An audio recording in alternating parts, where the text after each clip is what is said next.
Carlos needs to start with the far corner, drives to his left, puts up the right in the boot, and it just doesn't fall. Offensive rebound, put back layup goes for Lampton.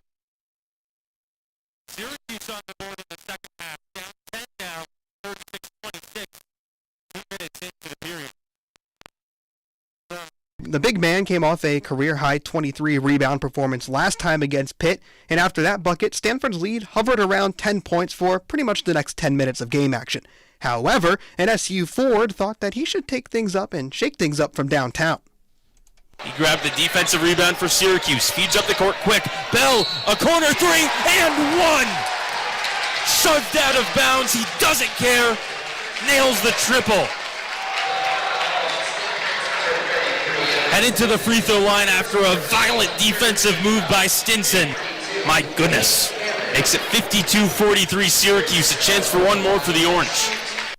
That was just one of two shots that Chris Bell hit tonight. Both of them came beyond the arc, and he had that 4-point play opportunity as well. And it seems like another Orange bench player got the memo about knocking down deep balls to chop away at that lead.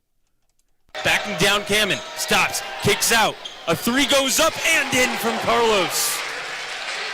He's up to 13 points and leads Syracuse in that total. It's 54-46 Cardinal. 9 minutes to go. The guard ended up leading SU in scoring tonight with 16 points on a perfect 6 of 6 from the field. However, the Cardinal refused to allow the Orange to gain really any momentum.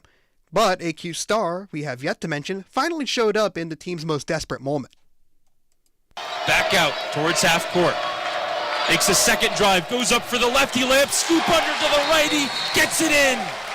A beautiful jelly lay by JJ. His first points of the second half come when Syracuse needs him most. A timeout called, but it's down to a 6-point game, 62-56. Stanford still on top of Syracuse. There's 3.5 minutes left.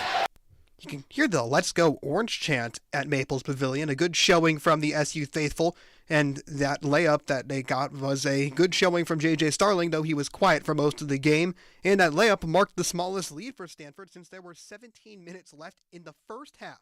But, like I said before, the Cardinal really felt in control every step of the way. Gieler pressured by Davis, Syracuse running a half-court trap. Gets all the way down the left lane, and that's an easy layup. Gieler just worked right around Davis, and it's back up to a 9-point game. Under a minute and a half to go. It's desperation mode for Syracuse. Despite the late surge out of the Orange, SU didn't have the lead for a single second in tonight's loss. Syracuse has now dropped 3 straight, while Stanford rides a 4-game win streak. Stanford grabs the rebound, and Jalen Blakes is going to dribble the clock out. Syracuse came back a little bit, put up a fight, but in the end, the Cardinal are too much for the Orange. 70-61, the final score. Syracuse loses its first half of its West Coast road trip. That second half of the West Coast road trip is this weekend when the Orange take on Cal. We'll look to bounce back and not leave the Golden State with an 0-2 record, but that's pretty much it for this one. Syracuse doesn't lead for a second, as we said, falls to Stanford in the first ever meeting between the two at Maples Pavilion, and now without further ado, it's time for what everyone is still awake here at 1:15 Eastern Standard Time for. Yeah, you guessed it, it's the Pepsi Player of the Game, and usually we kind of like to build this up a little bit and give you guys it's not this guy, it's not this guy, it's this guy. But there's really only one guy that could win the Pepsi Player of the Game for his performance this evening, if evening is even right anymore, this morning here in Syracuse. It's Maxime Reynaud, the Frenchman, 21 points and 15 rebounds, just around his season average, the leading scorer and rebounder in the ACC, put on another masterful display with 3 assists as well, spread the love around with the assists, and also had 3 steals plus a block, was plus 13. The Cardinal were with Reynaud on the floor, and he also attempted 10 shots from beyond the arc, only made 3 of them, but started 2 for 3 from downtown. So Maxime Reynaud, your Pepsi Player of the Game, and not really a close competition. So don't know if it's the first French player to ever win Pepsi Player of the Game, but definitely the first French player in this series, just the second meeting ever between the Orange and the Cardinal. So, that pretty much wraps up shop here on Orange Overtime. You're listening to WAER with Jonah Weintraub, and we got plenty of action around the corner, not just Syracuse men's basketball. Syracuse men's lacrosse starts its season on Saturday, February 1st, if you need the exact date. Syracuse takes on Jacksonville, and it's a face-off at noon for the season opener for the Orange and Gary Gate.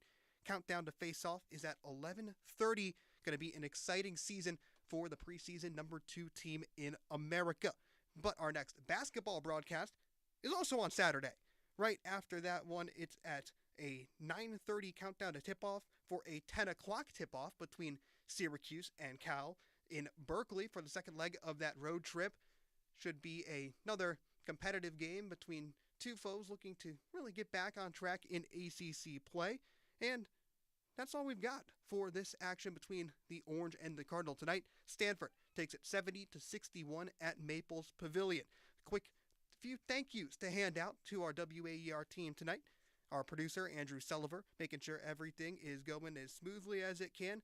Our engineer, Jordan Leonard, helping all along the way and pressing all the right buttons. Corey Miller on radio replay.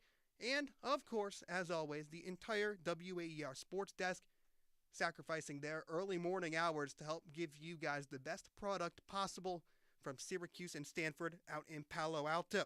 Now, if you thought that this was late, just wait until the double overtime, because it starts in just a matter of moments, and you can call in at 315-443-2011, and that one will go up until 3 a.m. So if you're bright-eyed and bushy-tailed and you're already waking up, or if you're just trying to stay up and pull an all-nighter, well, we've got the perfect place for you with the perfect 2 people to lead you into this Syracuse basketball talk.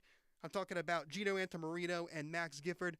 Those 2 sure to be dishing out hot takes all morning long after Syracuse falls to Stanford. And fellas, this was a interesting game to say the least in terms of the runs and how kind of crazy it was throughout.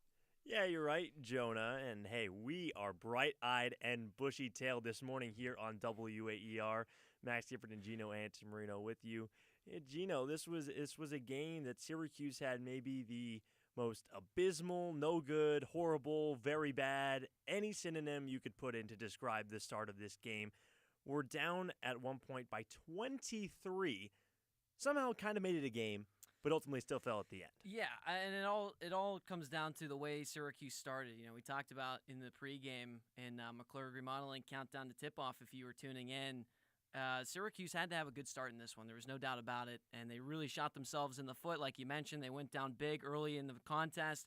The Orange made it a little bit interesting, especially at halftime, and then a little bit into that second half. But, yeah, these brutal starts for Syracuse, and not having the ability to play a full 40 minutes, Max, is just terrible.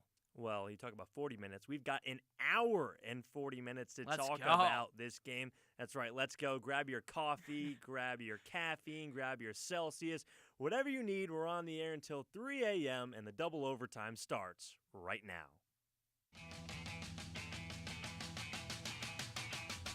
The game may be over, but our coverage on WAER is not. Here on the double overtime, we'll be breaking down all the highs. Copeland, left wing 3! It's good! Quadir Copeland wins the game for Syracuse! For the first time in 1,856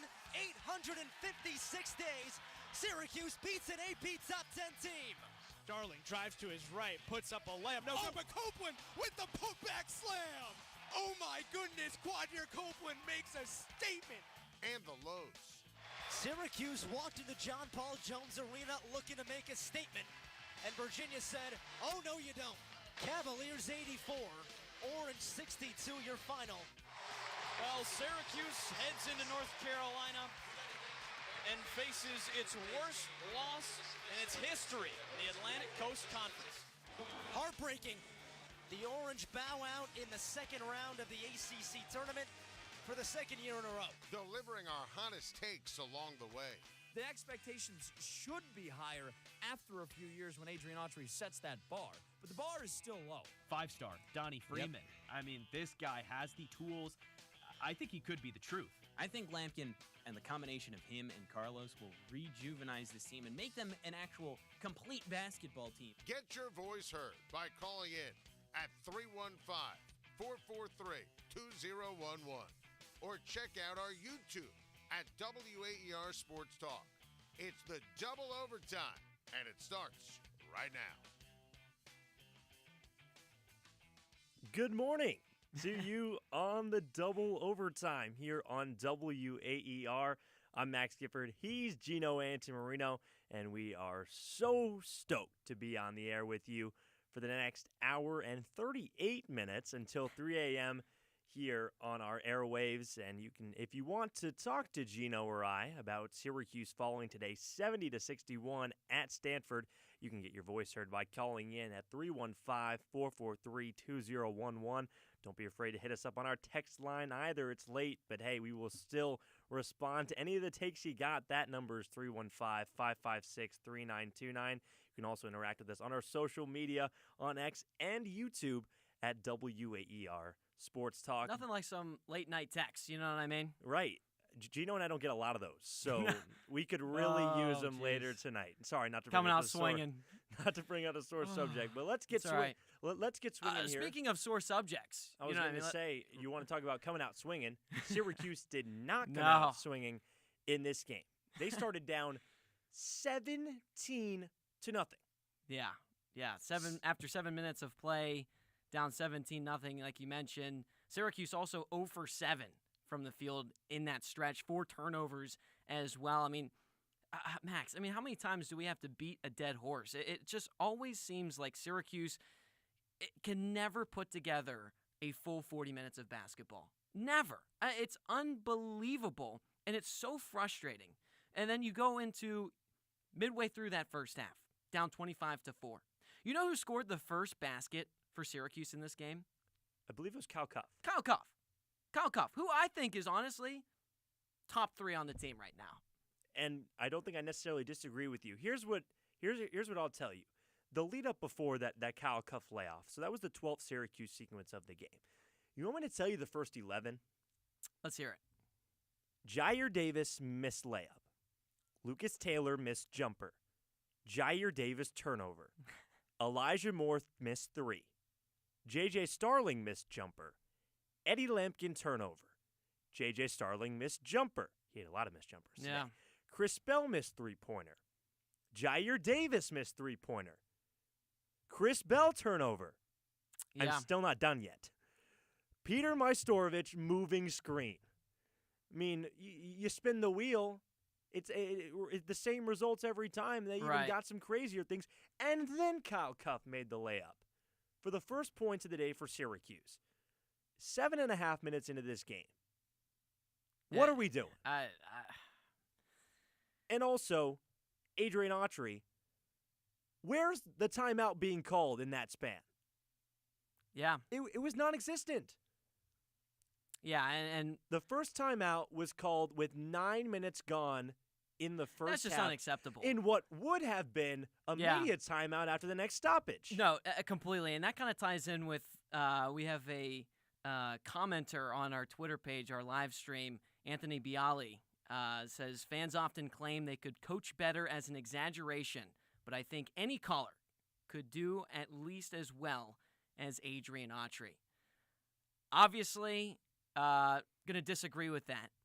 There has been, some ups and downs with Coach Adrian Autry this year. He's a second-year coach. He's still figuring it out. He had 20 wins last year, right? He's capable of winning at this level. I think you have to give him another year to prove himself, to see, okay, we got to see some sort of improvement.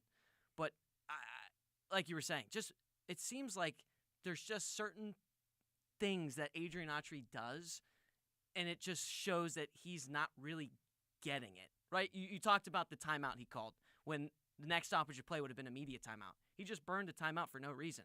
This takes me back to the Maryland game, right, when he didn't even have his starting lineup ready to go.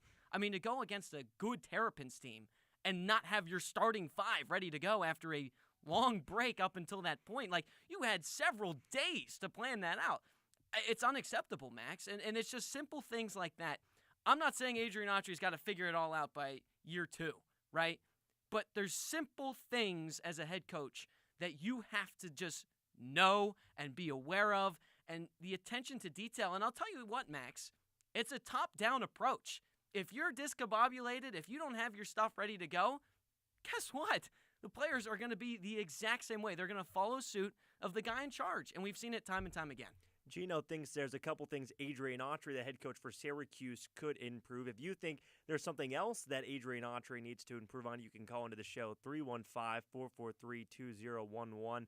Also, text us on our text line. That's 315-556-3929. It's Gino Antamarino and Max Gifford on the double overtime until 3 a.m. after Syracuse loses to Stanford 70-61.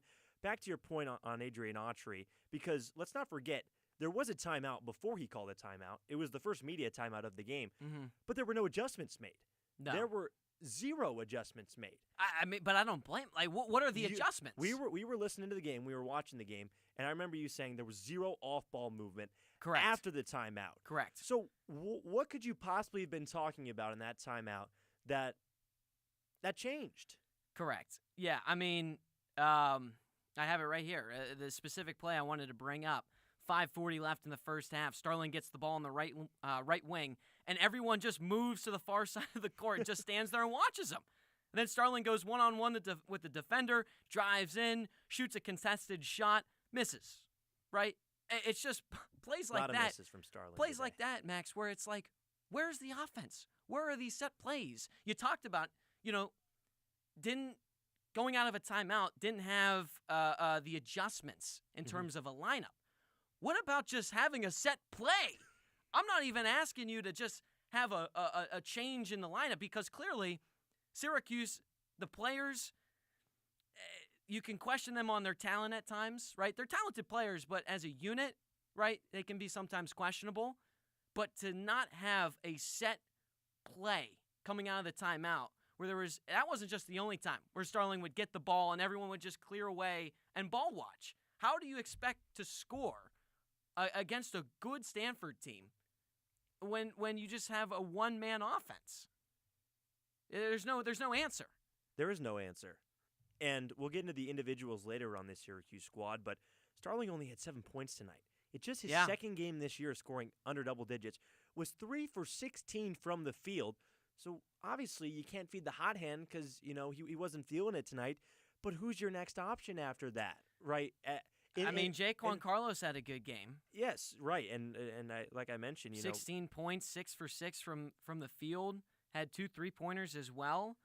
I mean, that's the guy you got to go with, I guess. But Carlos didn't start this game. Right. Let's keep that in mind as well. So the starting 5, you had Starling, Taylor, Moore, Davis, and Lampkin. Mm-hmm. Lampkin coming off a career game with 23 rebounds. I mean, he looked so discombobulated out there. He fell to the ground twice in the first 6 minutes of the game. Granted, had to guard one of the best players in the entire country in Maxime Renaud. I don't think Lampkin had a bad game. Did you think Lampkin had a bad game? I think he made some adjustments in the second half, but early on he looked lost out there. Sure. I think what Lampkin has done recently is pretty respectable, to be honest with you. I mean, he had 12 points, efficient 4 for 4 from the field. I'd like to see him get a little bit more physical down in the paint. There was a play in the second half. I forget who it was on, but he literally backed down the defender, got into the paint, knocked the guy over, and then rose up and slammed it down, then stepped over the guy because the guy was on the court. That's what you expect out of a guy like Eddie Lampkin. Use that size, right? Use that big frame of his to get in a good position where you can score. And he did it. You're right, 4 for 4 from the field. I'd like to see him get a little bit more of chances around the rim. There was a couple of times where he missed some close-in shots. Had 7 rebounds. This was a guy, like you just said, at 23 against Pitt, so we know he can rebound.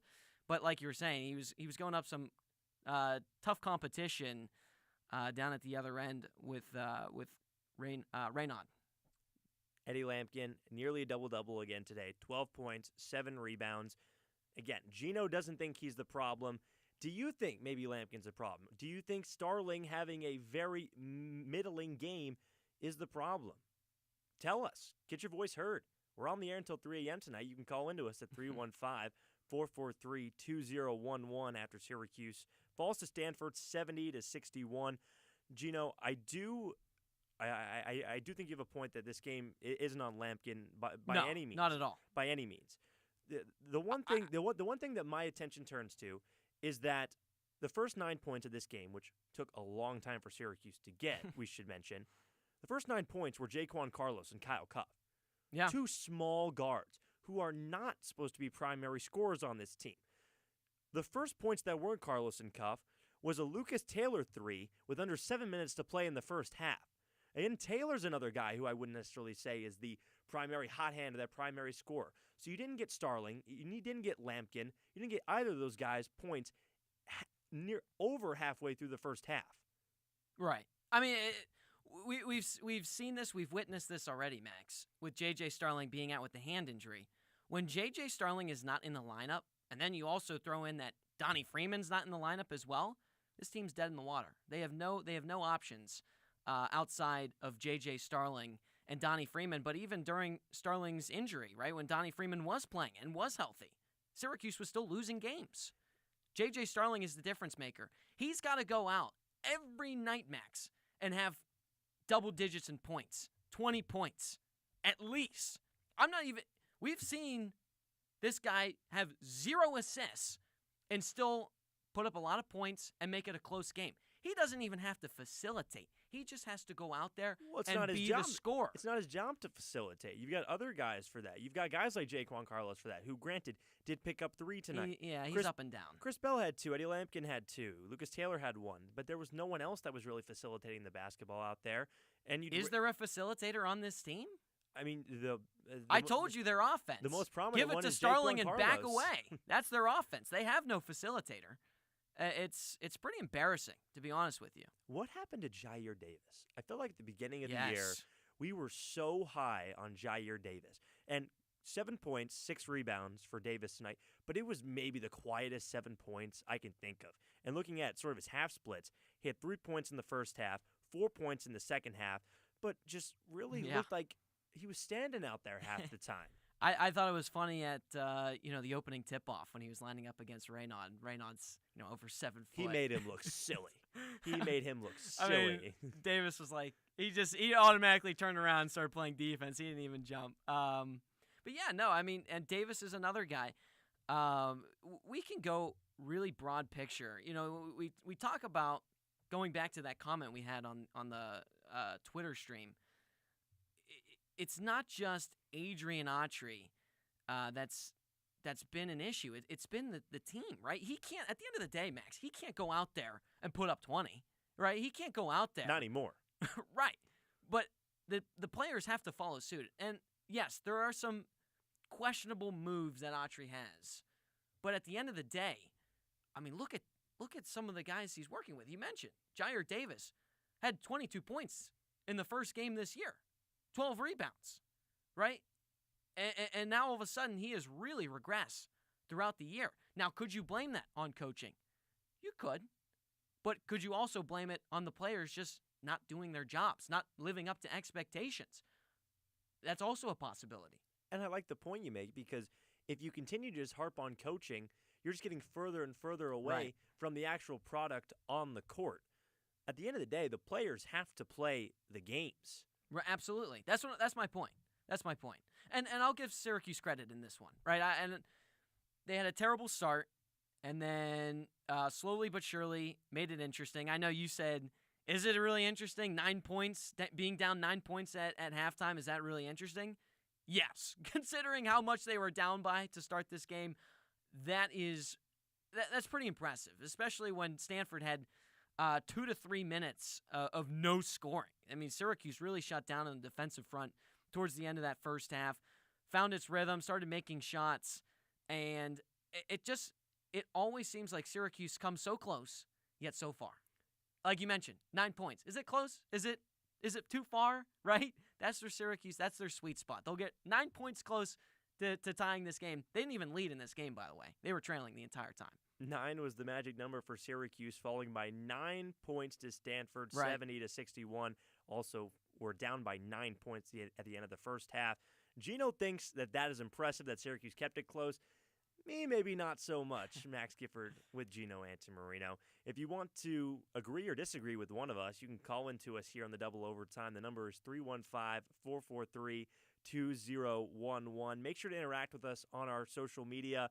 Also, get in our YouTube stream and Twitter stream at WAER Sports Talk. See, my reasoning for it necessarily not being impressive is because you shouldn't have been down by that much in the first place. There was a point where Syracuse went on a 7-0 run.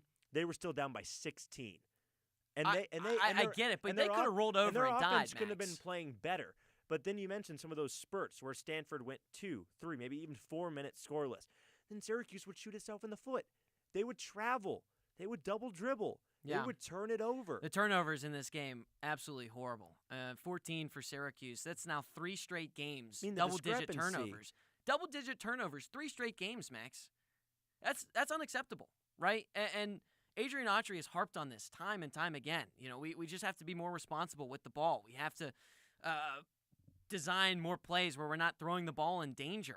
But I'm not seeing any sort of change. I'm not seeing any sort of, we just harped on there was no set plays coming out of the timeouts. It's just like, okay, give it to Starling and then let's back off. And sometimes, you know, we talk about Eddie Lampkin, and he's, you know, a good facilitator as a big man. He had 2 assists today, but he also had 3 turnovers.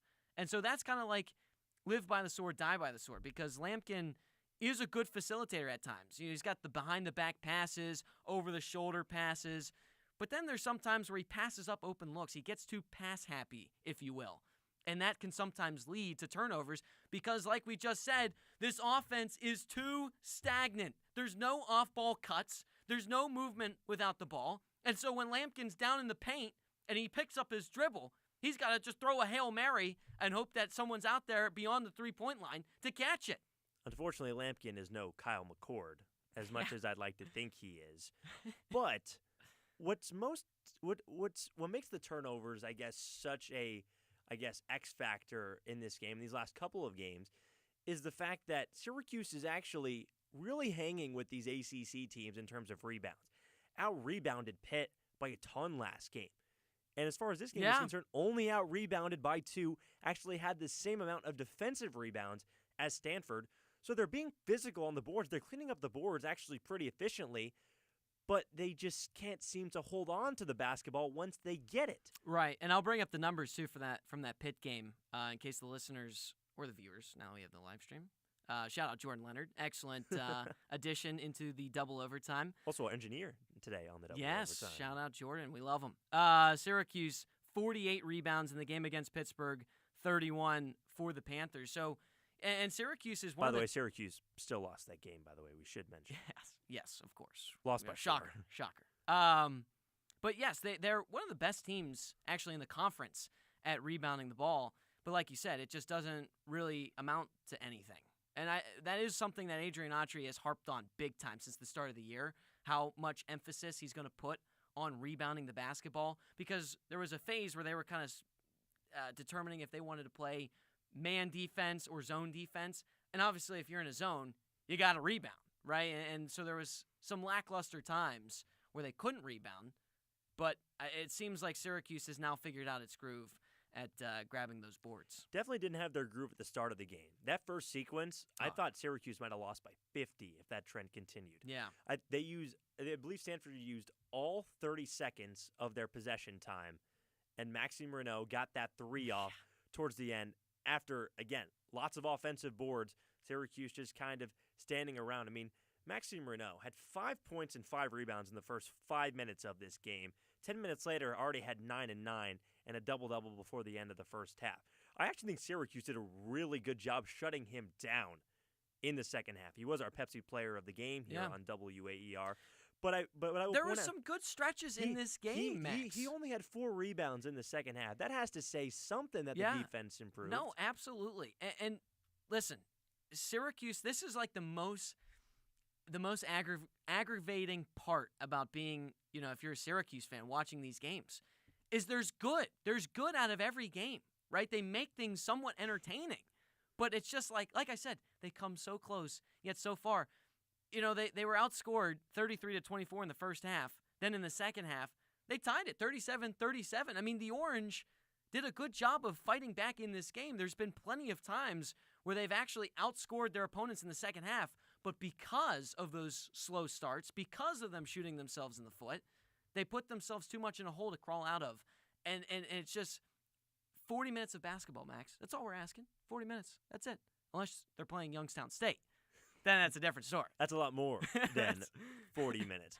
Stanford had a 96% chance to win this game in the first 9 minutes of the game, according to ESPN's game flow, like sabermetrics. Yeah. 96% chance to win the game. And by the end of the first half, Syracuse's field goal percentage was better than Stanford. Wow. Yeah. By the time there was a minute left in the first, it was 42% to 39% in favor of Syracuse. Ended the half both at 40%. So part of that, I guess, good in Syracuse, I guess, clawing back a little. I do think Stanford did allow Syracuse to get back in this game a little because they simply just couldn't hit shots down the stretch in the first or the second half. No, absolutely not. And that's been a problem with Syracuse for the majority of this season, just the lack of, like you said, creating shots and getting open shots. And there was times that both teams kind of struggled with that in this game. You know, Stanford with sort of dry spells, and then Syracuse would go on a dry spell.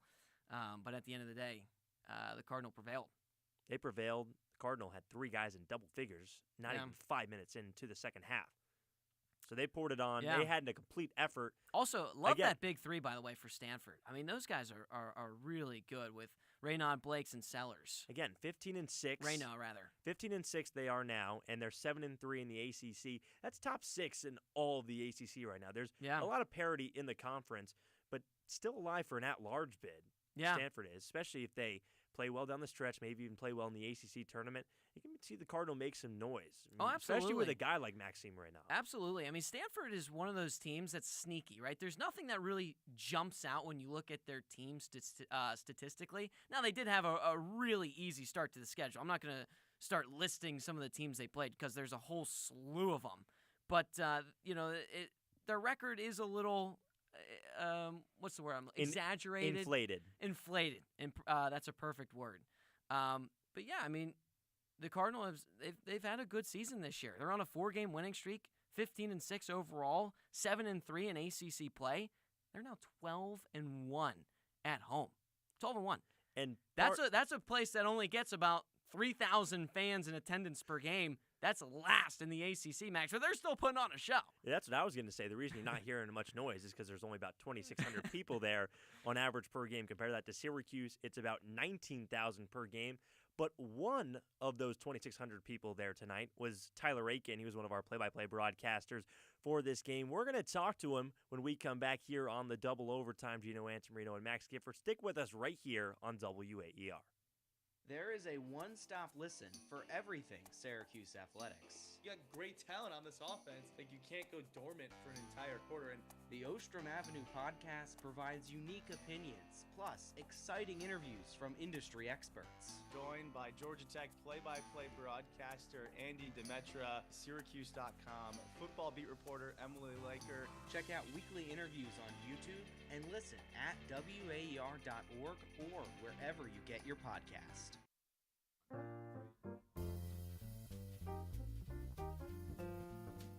Whether you enjoy the funky sounds of James Brown or the pristine vocals of Aretha Franklin, we hope you'll choose WAER for your fix of jazz. Weeknights on WAER feature specialty jazz programs, and throughout the overnight, Pub Jazz curates a playlist of jazz favorites for you to enjoy. Tune in at 88.3 FM and WAER.org. A woman is a so-called dreamer brought to the United States as a child. Now that she's grown up and a mother, she asks what happens if deportations pull her family apart. Will he remember me? If I'm gone, when I see him again, is he still going to hug me? Is he still going to smile when he sees me? I don't want to think about these things, but I do. A family prepares on the next morning edition from NPR News. Weekdays from 5 to 9 on 88.3 WAER. Lampkin at the top of the key for Syracuse, facing the basket. Cam and his defender all the way in the paint. Puts the ball on the ground, dribbling, backing down Cam, and who falls, and it's a dunk. Eddie Lampkin dunks over the defender he dropped, steps over him.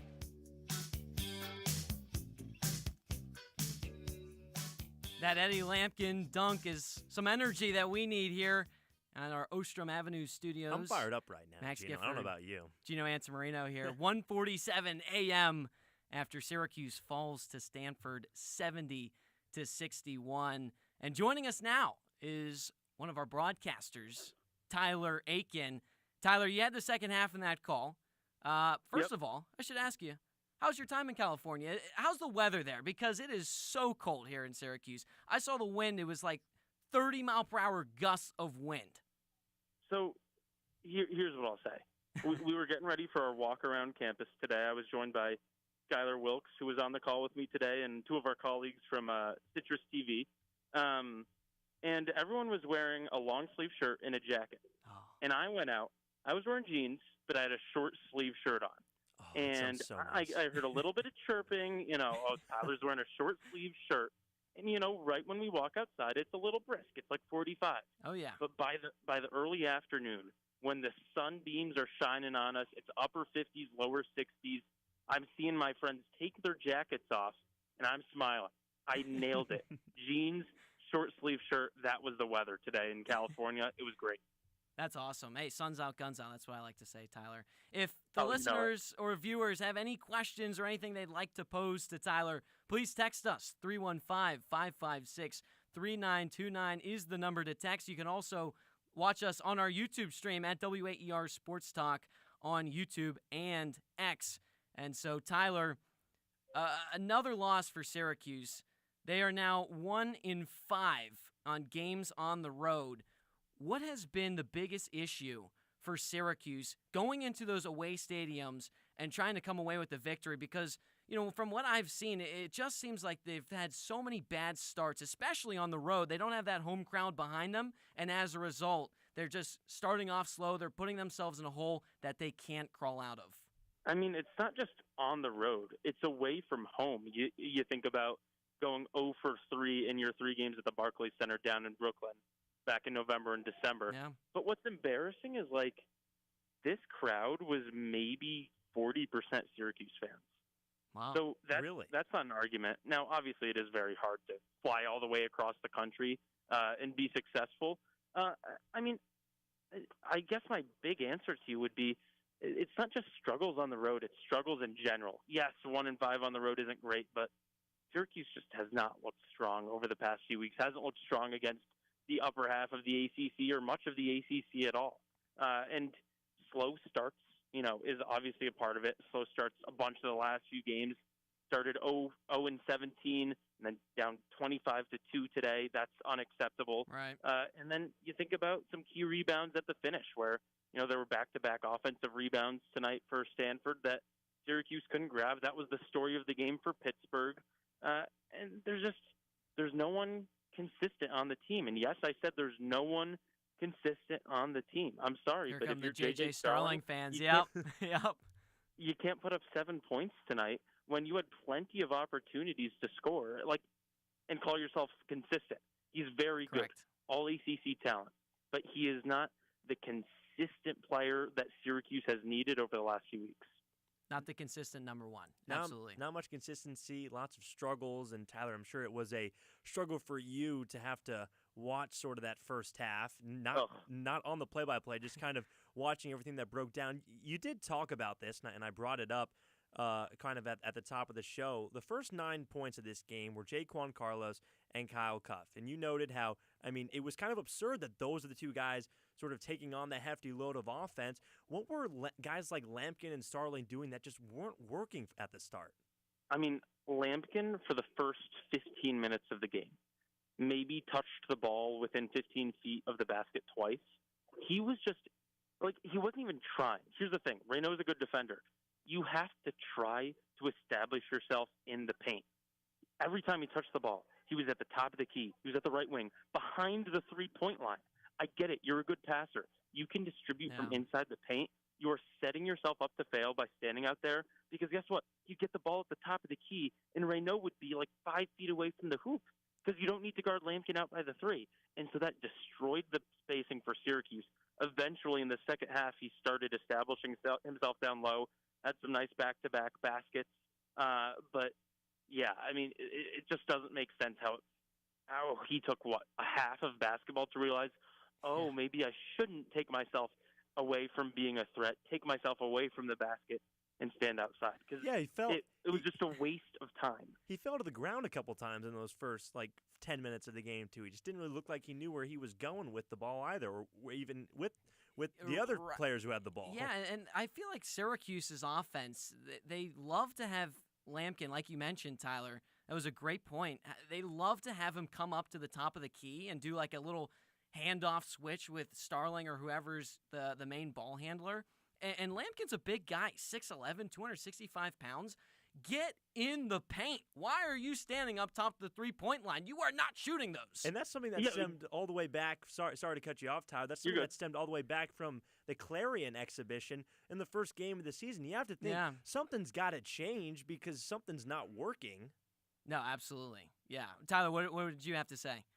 I mean, if I had a nickel for every time I heard Adrian Autry say in a press conference that we need to get the ball to Eddie in the paint more, or Jair needs to get the ball a few feet closer to the basket, I'd be a rich individual. I mean, it's like every other press conference where, Jair can't take too many threes, he has to get the ball close to the basket, or, like the guards need to make sure that they get it to Eddie down low. And that's cool and all, but guess what? It's at the end of the day, it's on Eddie. Like, you are choosing to come out to the outside. You can go down to the paint. Nobody's forcing you to be out there. So, I mean, maybe there's a greater scheme that I'm not aware of, but if the coach is saying in press conferences, you need to get in the paint, and that's happening over and over again, and you're still not doing it, either he's just not listening to his coach, or maybe there's, coach is saying one thing, wants to do another thing schematically. It really doesn't make much sense to me.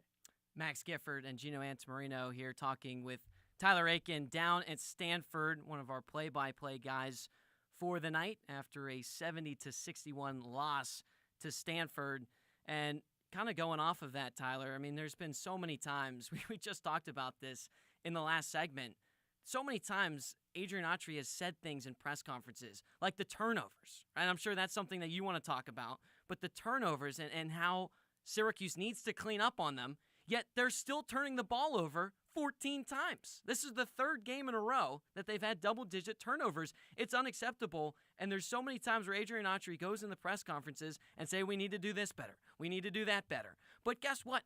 Seeing is believing, baby. I ain't seeing anything. He said in his press conference today, I thought in the second half we had a few costly turnovers. We also had 3 stops and couldn't get the rebound, and that's what hurt us. I don't care if it hurts you. Fix the problem. I remember so after the Pittsburgh game, I, was perusing YouTube, saw the press conference with Adrian Autry after the game, and I clicked on it, and I try not to wade into the comment section, because if you think Syracuse Twitter is bad, the Syracuse YouTube comment sections are awful.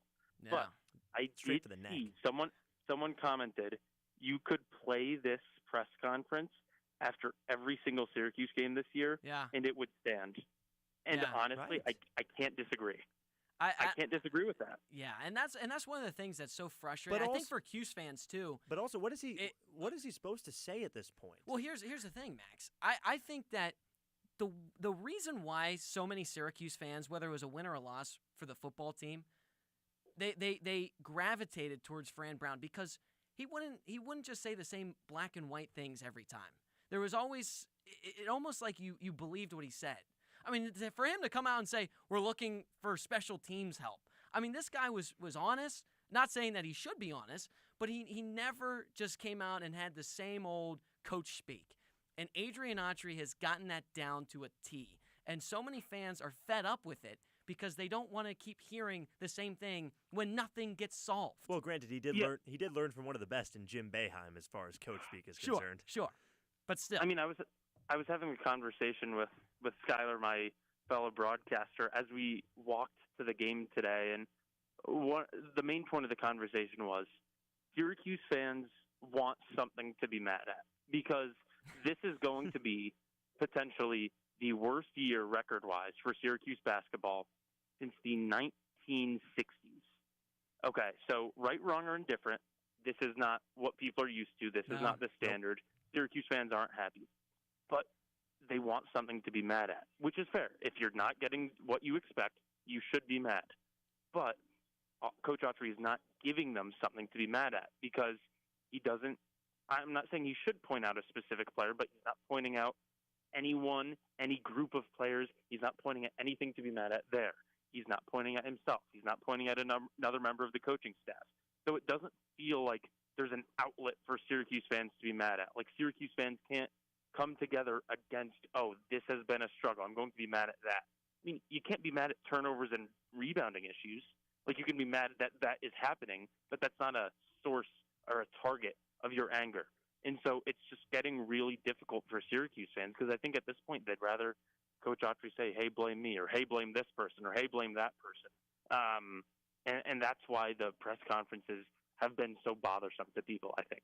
Yeah, the only time that I've ever heard Autry, I guess, criticize a player was the beginning of this year when he said Eddie Lampkin wasn't in the best shape that he could have been. Yeah. And the only other time I can recall in Syracuse in the Autry area having a problem with a player was Benny Williams, and obviously that was solved sort of under the table, away from everyone's knowledge. By the way, speaking on Eddie Lampkin's cardio, it seems like it's gone up 38 minutes. Right. That's a team high for him, game high actually. And Tyler Aiken saying that Syracuse fans, they don't really have anything to be mad at because head coach Adrian Autry's not giving them anything to be mad at, especially in those press conferences. Let us know what you think. Text us 315-556-3929. We'd love to hear from you guys. Or you can watch us on our YouTube or Twitter stream at WAER Sports Talk. And Tyler, I'll give you something that Cuse fans can be mad at. It was J.J. Starling's performance, 7 points, 3 for 16. You kind of talked about it a little earlier, but I want to dive a little bit more into what you said about how Starling's not really a consistent number one guy. I've been up and down with him, right? I feel like there's times where he is that go-to guy. We've seen it time and time again. Autry's called him one of the best guards in the entire country. Right. And there's definitely times where we see it, but in a game like this where he shoots 3 for 16, 1 for 7 from 3, no assists again. And I get it. You're not supposed to be a facilitator, but where is that written on stone? If you're having a bad shooting performance, why don't you help everybody out? Why don't you try and pass the ball a little bit more? No assist, by the way, for Starling. That's what I mean. It's a very fair point, and I think, like I mentioned with him before, he is a very good player. He is an all-ACC caliber player. I truly do believe that. And it's a little unfair because of the situation he's in. He does not have the most talented team. But if you are going to be the only guy on your team that can really be relied on to score in bunches, then you should be putting up big performances every game. Say what you will about Judah Mintz, but at the end of the day, when Syracuse needed him to put points on the board, he put points on the board. Now, was it conductive to winning all the time? No, but is Starling's JJ Starling, I would just rather you in a game like this, maybe take. I don't know. I was about to say take some more bad shots if you think you got a chance to score a little bit more, but he did take 16 shots and missed 13 of them. So I don't know. I mean, his team doesn't help him. There's no spacing because of the bigs down low that can't shoot. A lot of the fellow guards are inconsistent. So I really do feel for him. But if you are going to be that guy that other teams scout for, that other teams put at the top of the scouting report, if you're going to be the star of your team, then you're going to have to do it in not just good situations, but difficult situations. And so he's not one of the top 5 people I would blame for this year, for what's happening this year to Syracuse basketball. But, he doesn't get completely absolved, and it was unfortunate. He's one of many problems on the Syracuse team, and he's not the top one, but it would be unfair to ignore the struggles he has every once in a while. Yeah, absolutely. Plenty of players struggled. I mean, Starling had 16 shots. The next closest was Jaquan Carlos, who went a perfect 6 for 6 from the field, and Chris Bell was right with him. He had 6 shots, but only made 2 of them. I do want to ask you one thing, Tyler, because you were on Keller in that first half. There was that Jair Davis I'll call dunk. And you proceed to say on Keller that it was come on. very. Sorry, I had to point this out. You said it was a very authoritative dunk, and I gotta be honest, that looked like me trying to dunk a basketball. No. It was impressive that he got over the defender. First of all, Second of all, I've not seen you He's dunk. laying it down for you. Third of all, being honest. I don't care if the rim's rocking. The fact of how high he got up, the defender he was getting over, and listen, by definition, you do not have to touch the rim for it to be a dunk. He threw the ball downwards into the basket. That's a dunk. Is Davis in those top 5 you would blame? No, I mean, if I had to put together a list off the top of my head, and I reserve the right to change this list because I'm just doing it off the top of my head. Yep. But top 5 people to blame for this season, you'd probably have to go Adrian Autry. As good of a game as he had tonight, Jaquan Carlos. This is every Syracuse fan. Yeah. Chris Bell. Okay. Eddie I would blame Lampkin, the whole team, Tyler. I mean, there's not even a top 3. I would put the blame on everybody. There is blame that can be taken. There's not one player that's had a phenomenal season. So here's a better question. Rather than who would you? I know you mentioned Starling and we mentioned Davis. Is there anyone else that you wouldn't put the blame on as far as this season goes? Kyle Cuff. Whoa, Tyler, we're on the same wavelength. Did you hear that? That was I did. jinx. We all said it at the same time. Oh, that was a jinx at my 2:03 gosh. a.m. here on WAER 88.3 FM Syracuse. Yeah, Kyle Cuff. I mean, listen, he's not going to go out there and get you 20 points, but he is someone that is the Energizer Bunny, as people like to call it. 6 points, 2 for 4. He's efficient, and he's had games. He's had good games recently, Tyler. Yeah, I mean, in the first half, he went in and he scored a great bucket. Yeah. It was an and one, and immediately afterwards, Coach Autry walks down the bench and he starts talking to Lucas Taylor and Elijah Moore, and it's like he's probably telling them, like, hey, you guys are more talented than him, but you need to play like that. You need to play with that energy. In my head, that's what Autry was saying to them. I've seen him do that with Naheem McLeod a couple times, except it's when Lampkin's playing, and I'm sure it's like, maybe if you played like this, you could actually play in this game. Geez. I'm just being honest. Well, Tyler, one more thing before we let you go. Enjoy that California. I was gonna say Cali, and then I California. Yeah. You were singing that before. That's a good song. How was the halftime show? We saw you post on your Twitter the balancing on skateboards act. I mean, what was that about? That looked wicked. I mean, I will say that was impressive. Probably not the most impressive thing that he did. There was, a bunch of different balancing act stuff. It was very impressive. Was it Red Panda? No, nothing will ever beat Red Panda. That's what I was going to ask. Is it better than Red Panda? No, not better than Red Panda, but it was very impressive. I've never seen that at a Syracuse game. I mean, Max saying, it looked like me dunking out there for that Jair Davis dunk. I think Max could probably do this, Oh, come on. but by the way, I said that with the intention to point out to our listening audience that I cannot dunk. I cannot dunk. I can touch the rim. I'm a taller bean, but I cannot. I can't palm the ball. Is the rim so I lowered? Can't dunk. Is the rim lowered? I can get it up and it'll bounce in. But I guess according to Tyler, that's a dunk. So I guess I can dunk all the time. The only dunking I'm doing, Tyler, is my Oreos and my milk. That's all I'm doing. There you go. Although, I mean, key move here. Do you open the Oreo into 2 halves? Do you split it into 2 every halves? time? Absolutely every time. not. What? Every time? Absolutely not. Nope. You have to eat them separate, and then you eat the plain cookie first, and then you eat the one with the icing second. No. I'm Unfortunately, Max knows Oreos and you don't. Tyler's a man of culture. Max can dunk. He can, eat Oreos the right way. He can Gino, probably balance on the Gino? skateboard. Gino, let me stop you right there. Are you really going to question on this great program tonight my knowledge and takes when it comes to food? Are you really going to do that? Tyler, I this is Jordan Leonard behind the board, by the way. I had to jump in when you got the Oreo. When you got the Oreo conversations going on, I feel like you got to rotate in eating the full Oreo and splitting it in half. There's got to be a balance of both. Jordan, if you are jumping in for an Oreo take, I would hate to mention a Chipotle take. You would probably be sitting where I'm sitting at right now. You would be so passionate about the Chipotle. I would have ran between our studios to give we got master control where I'm running the engineering board. We got those two in the talk studio. Yes, if you crap talk Chipotle, that's a different story. But we're talking about Oreos. I mean, Tyler, I will say he's got some great knowledge on Oreos. Tyler. Well, there you have it, Tyler. Thanks so much for taking the time and chatting with us. You had a great call for up and down game, but we hope you have a safe travel, you and Skylar, back to the 315 and get some in and out. Well, they're back on the they're back on the call for California. Oh, that's right. That's right. This Saturday. That's right. Another So yeah, late night game. get some in and out. Get some in and out for me, Tyler. Animal style. All right. Well, we're up against another break here on the double overtime, but when we come back, we've got a lot more to dissect from this Syracuse game, going into some individual players for Syracuse. You won't want to miss it. Stick around. We'll be back after this message.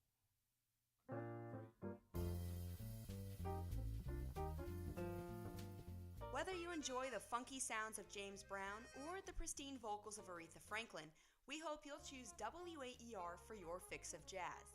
Weeknights on WAER feature specialty jazz programs, and throughout the overnight, Pub Jazz curates a playlist of jazz favorites for you to enjoy. Tune in at 88.3 FM and WAER.org. A woman is a so-called dreamer brought to the United States as a child. Now that she's grown up and a mother, she asks what happens if deportations pull her family apart. Will he remember me? If I'm gone, when I see him again, is he still gonna hug me? Is he still gonna smile when he sees me? I don't want to think about these things, but I do. A family prepares on the next morning edition from NPR News. Weekdays from 5 to 9 on 88.3 WAER.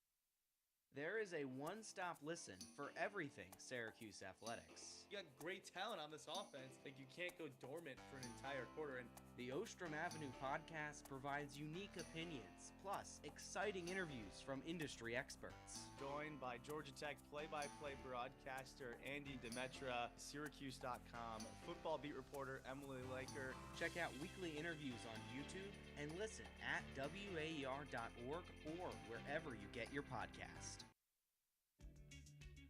At Marketplace, we help you understand what's going on in the economy and why. There is no topic too large or too small, whether it's the housing market, jobs, interest rates, even the prices we are paying at the grocery store. Our independent journalism is critical in helping you connect the dots and getting the context that you need.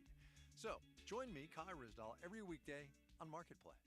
Weeknights at 6 on 88.3 WAER. There is a one-stop listen for everything Syracuse athletics. You got great talent on this offense. Like, you can't go dormant for an entire quarter. And the Ostrom Avenue podcast provides unique opinions, plus exciting interviews from industry experts. Joined by Georgia Tech play-by-play broadcaster Andy Demetra, Syracuse.com, football beat reporter Emily Laker. Check out weekly interviews on YouTube and listen at WAER.org or wherever you get your podcast.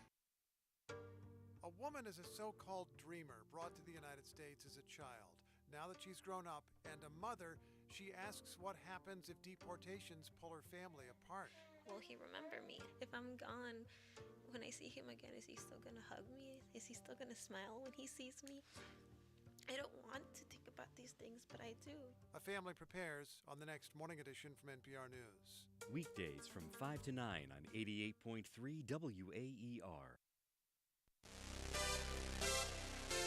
J.J. Starling now against a Stanford zone.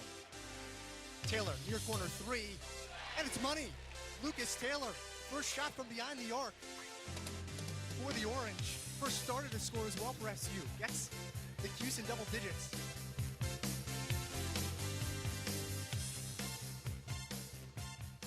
I get up!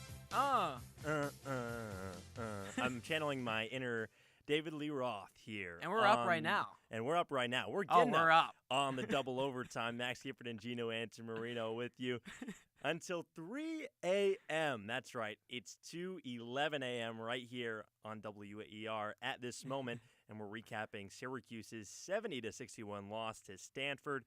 If you are still up at this time, one, thank you for tuning in, whether that is on WAER 88.3 FM Syracuse or whether that is on our X or YouTube at WAER Sports Talk. If you want to get your voice heard, our phone lines are open. Please feel free to call in to us. The number 315-443-2011. Just had a great conversation with our play-by-play broadcaster, Tyler Aiken.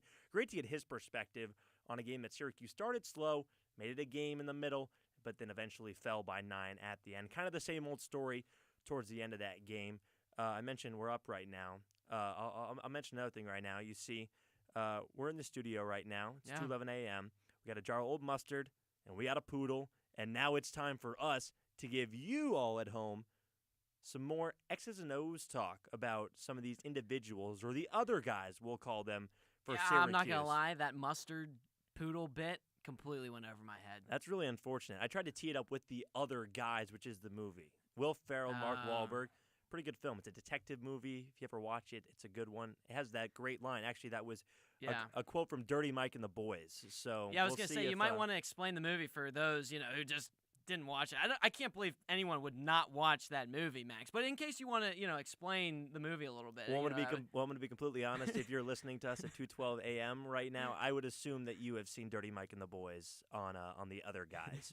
I know Gino may not have seen this movie, but he did watch the Syracuse contest tonight. You just said you hadn't seen it. That's true. That's true. Okay. So, but correct me if I'm wrong. You did watch this game tonight, Syracuse-Stanford. Syracuse lost? Unfortunately, yes. Okay. I did watch it, yeah. You did watch it? I did. Okay. So then it's time to get your thoughts on some of the performances of some of these players. Because there were plenty of performances to look at, and you know what? We'll start positive. We haven't really been positive on this double overtime. I can get positive. I know you've been, sunshine and lollipops a couple times this show, and we'll stay sunshine. Have I? We'll stay a little sunshine and lollipops because we're going to talk about probably, arguably, and actually I would say objectively, Syracuse's best performer tonight. Jaquan Carlos, 16 points, a perfect 6 for 6 from the field, along with he was also 2 of 2 from 3-point range. And I mean, this guy just on the road, he is just a two-way monster. I don't get what it is. He doesn't replicate these performances game in and game out, but on the road, he just seems to have a different spark to him. What are you talking about? Jaquan Carlos? Yeah, exactly what I'm talking about. I mean, I don't think he's that good on the road. I think he's solid. He's got good games. Well, Syracuse in general isn't that good on the road. I mean, you want to look at the last game they had on the road, he had 7 points. 3 for 5, 20 minutes played. Well, 7 points is what J.J. Starling had tonight, so if you're going to call... Yeah, and he had a bad game. Well, Syracuse just, again, hasn't played well on the road this year. We've said that a couple times. Well, I'll give flowers to Jaquan Carlos tonight. This is his 5th double-digit performance, 16 points, 6 for 6 from the field. How about 33 minutes played? That's pretty remarkable stuff. Also, something to note, 16 points. He hasn't had a double-digit performance since the Wake Forest game. That was back on December 31st. But I don't know what you're talking about with these road performances that he keeps having because, I'm looking at Florida State, 2 points. That was on the road. BC, on the road, 3 points. Clemson, I just said, 7 points on the road. Notre Dame, back on December 7th. I'm kind of going a little out of order. But you stop when you see a performance that you liked of him on the road. He had 8 points against the Fighting Irish. Was there a game that you had in mind, Max? I was more. You were just saying like this game. I was just more on the side of the fact that this guy came on the road, because again, and I could have clarified. So thank you for kind of calling me out there. Guess what? I apologize. No. It was a poor delivery. This game made me so fired up, Max. It was a poor delivery from me because he only averages about 5. I love you, Max. He only averages about 5 points on the road. Granted, he only averages about 6 points at home. So I mean, it's pretty even on both ends of the coin. Sure, right. He's had some of his more prominent performances yeah. of the year at home, but this is the most points he's had, like you mentioned, since the Wake Forest game, and on the road in a Stanford environment. Now, we did mention a couple times, was maybe prominently Syracuse tonight. Yeah. But again, the Orange haven't played well on the road. If you want to go off the point that he hasn't been good on the road, what changed that spark? What lit that spark under him? To play well I don't on the know. road? And to be honest with you, I want to say this, and then I'll get to what I think worked well for him tonight. Jalen Blake's one of the main ball handlers for Stanford. I mean, how good has that guy been? This is the guy that I think, like the archetype that Syracuse thought they were bringing in with Carlos. I mean, Blake's is averaging heading into this game just over 5 assists per game. That's 6 in the ACC. He's also averaging 2 steals per game. That's 5th in the ACC. He's a top 20 scorer as well at 14.6 points per game. That is the guy that Syracuse thought they were bringing in with Jaquan Carlos, and unfortunately it hasn't panned out. Now, to go back to your question, what I think worked so well for him in this game, it was just efficient shooting. It was not forcing anything. It was taking good looks, You're right. 6 for 6. You don't go 100% from the field on accident, Max. And especially as a guard, you're not getting a whole lot of shots in tight, close around the rim. He went 2 for 2 from beyond the arc as well.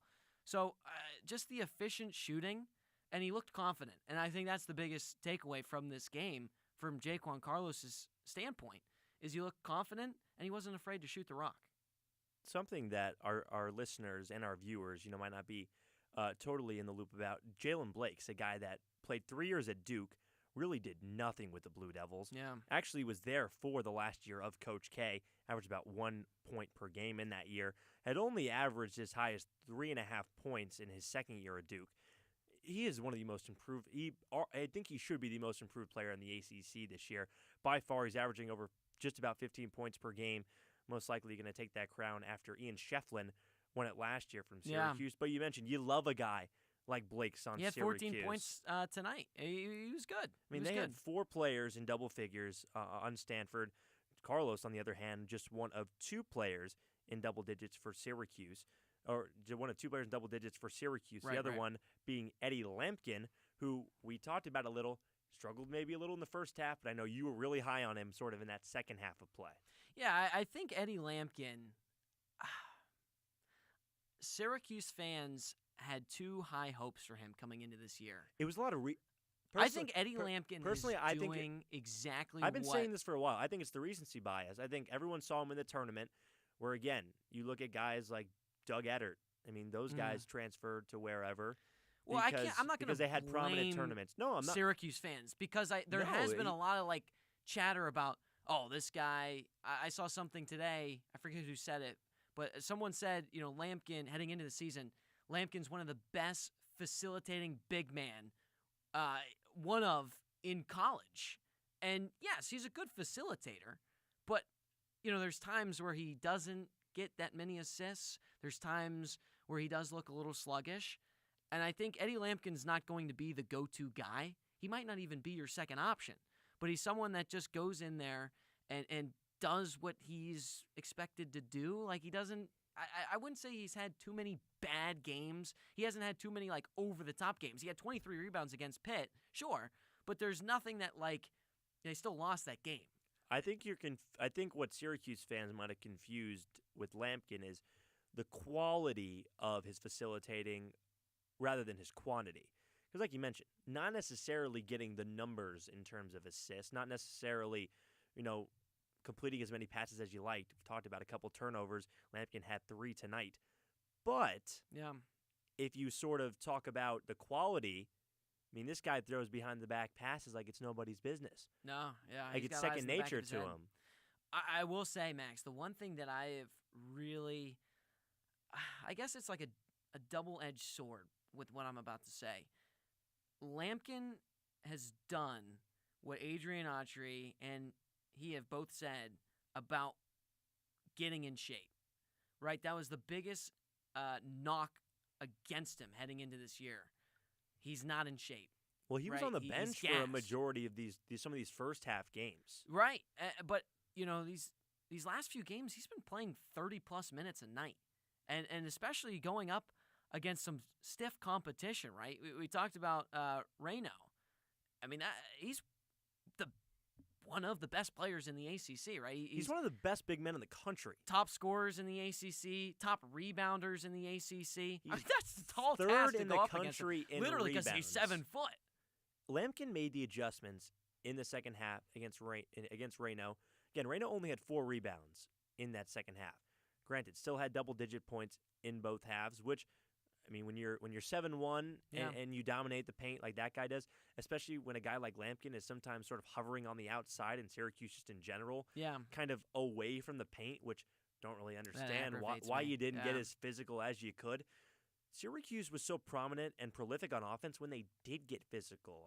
I looked to a J.J. Starling bucket with about 4.5 minutes to go in the second half, finally charged into the paint, went up, and got a nice layup, sort of a little jelly roll off the window and in. Where was that the whole game? Not just from Starling, but guys like Lampkin. You saw him do a couple body blows against Reno a little early, but then never really thought about going back to it. I you have to completely think agree. You have to think Reyno would get tired, right?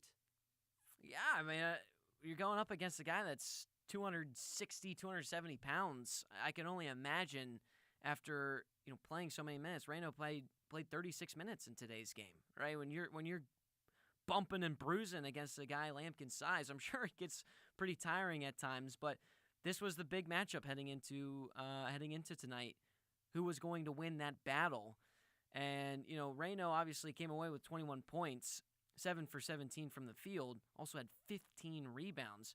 But Lampkin also had a solid night. 12 points, 4 for 4 from the field, 4 for 4 from free throw line, and had 7 rebounds, 38 minutes of play. So, yeah, it was a battle. But like you were saying, there's lapses, and I think that what you just said, where was this? Like with the close-in shots from Starling and Lampkin, I think that's a microcosm. There's a big word for you of the way that this Syracuse Using team our vocabulary plays. tonight. There you go.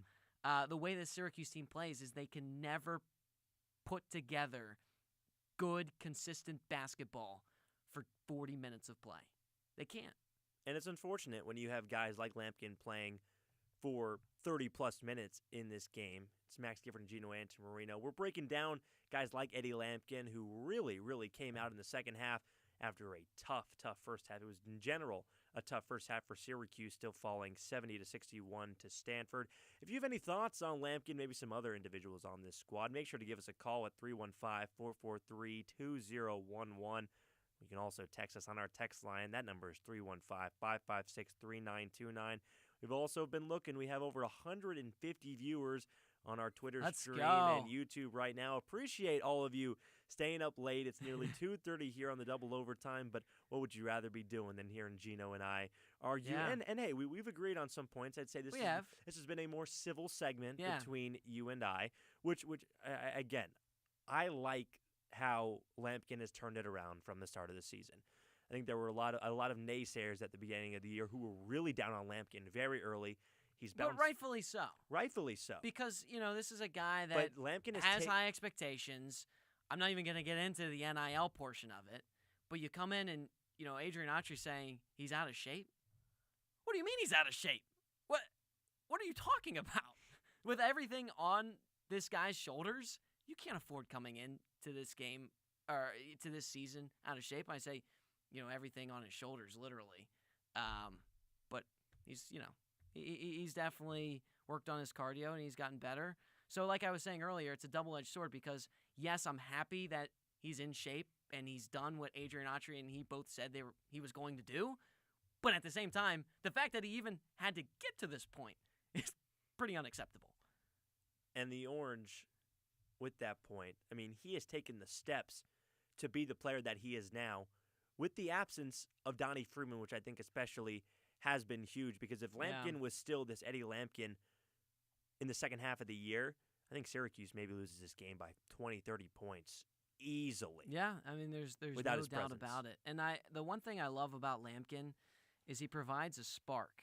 There was one play in that second half when Syracuse was starting to make things a little bit interesting. I mean, there's no one that energizes the team more than Lampkin. I would say him and Kyle Cuff kind of go back and forth in that department. But there was a play in the second half where Lampkin... Is Lampkin too big to be called the Energizer Bunny? Is he too big to... The Energizer...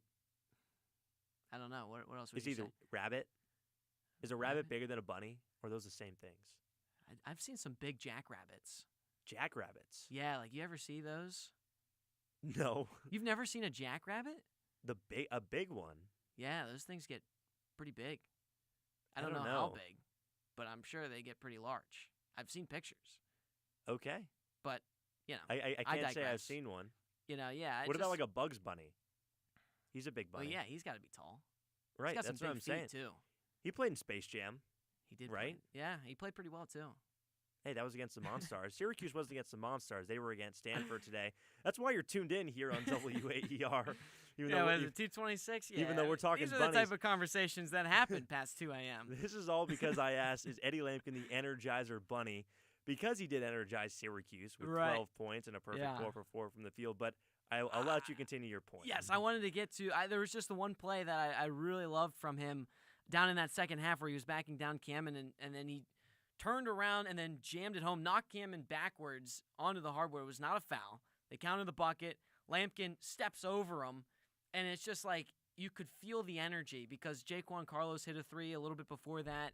And so Lampkin does a very nice job no matter where they're playing, especially at the Dome. He really gets that crowd fired up. Lampkin does an excellent job of getting the crowd into it, getting his team on their feet, pumped up. And that was a close game. That was a pretty big bucket for Lampkin in that scenario. So again, we keep hitting the nail on the head here, Max. Why can't they do this the full 40 minutes? I don't know. But there's flashes like that that prove to me that there is some sort of ability for Lampkin to do that routinely, especially since he's playing over 30 minutes. He's in shape now. You know what I mean? Like, he can afford to do that more than just once in a game. Well, I'll tell you why that Syracuse couldn't, I guess, climb Mount Olympus to make that big comeback towards the end, down 9, still lost by 9. Because Carlos was 3 for 3 in that second half. Eddie Lampkin was 3 for 3 in that second half. Jair Davis was 2 for 2. The one outlier in all this, Peter Majstorovic, was also 2 for 2. So you had 4 players who were perfect from the field. J.J. Starling was 1 for 9. Took the most shots in the second frame and went 1 for 9. That one make was that bank-in shot, getting physical in the paint towards the end. Had 3 rebounds, was 0 for 5 from 3. Yeah. We've talked and we've hit this. I mean, we sound like a broken record at this point, talking about J.J. Starling not being consistent. But it's worth mentioning again, if Starling just has some semblance of a game that he has had in recent games. This was his second game without 10 points or more this year. He only had 2 points in the second half. I don't know what else to say to, I guess, defend why a performance like that can be acceptable. Well, I'll tell you why it's acceptable. He's a good player, and he's bailed Syracuse out time and time again, and I get it.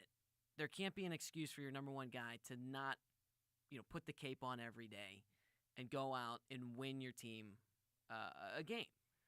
But he's human, and that happens, right? There's going to be times where Starling is just going to have a bad game. And we've seen and we've witnessed, right, when Starling is not playing, right, with the injury, Syracuse really struggles. And so if Starling is going out and he is not hitting his shots, this team, I said it earlier, is dead in the water. They have no second option. Sure, Eddie Lampkin can rebound. He can score a few. But they have no second option, especially with Donnie Freeman out of the lineup. And so that leaves a huge void for Syracuse. And when Starling's shooting 3 for 16, that's telling me, and also no assists, by the way, that is telling me that Starling feels this heavy weight on his shoulders. He feels an obligation that he's got to go out there and be Superman for this team to win because he's shooting 16 times and only hitting 3 of them, and he's still jacking up shots because he knows that there is no second option. If he's not putting the points on the board, who else is? And so Starling understands that. There's going to be bad games for him. I would like to see him be more of a facilitator. I will say that, right? There's been several games where he's had no assists. That can't happen for a guy his caliber, especially when you're struggling. You have to pass the ball around. You have to work it around. But time and time again, where they just give him the ball and then everybody just stops and stares at him. There's no, like I was saying, no off-ball movement. The most off-ball movement there is when Eddie Lampkin comes to the top of the key to set a screen. That doesn't do anything, right? It's just a simple pick and roll. But Starling has no help. I'll just sum it up. He's got no help, Max. Well, he didn't have the Superman cape on today. Just a quick hit before we get out of here. Yeah. How fast right now would you take Judah Mintz back on this team? In a heartbeat. Because of what he brought, although, because he always put the Superman cape on, also just had such good ability. To draw fouls. To draw fouls and to get steals. That's something that is something that's so underrated in forcing teams to turn over the basketball. Fortunately, Starling, not Judah Mintz, and he wasn't even, I guess you could call J.J. Starling today. Again, just 7 points in this game. Syracuse falling by 9 to Stanford, 70-61. Not done quite yet here on the double overtime. Still got some fun planned for you in this last half hour. Gino and I, Although it's getting close to our bedtime, probably past a lot of your bedtime if you're still listening to us. But we're going to give you some good and some bad to fall asleep to tonight, and maybe some stuff to think about when we come back. You're listening to the Double Overtime on WAER. A woman is a so-called dreamer brought to the United States as a child. Now that she's grown up and a mother, she asks what happens if deportations pull her family apart. Will he remember me? If I'm gone, when I see him again, is he still gonna hug me? Is he still gonna smile when he sees me? I don't want to think about these things, but I do. A family prepares on the next morning edition from NPR News. Weekdays from 5 to 9 on 88.3 WAER.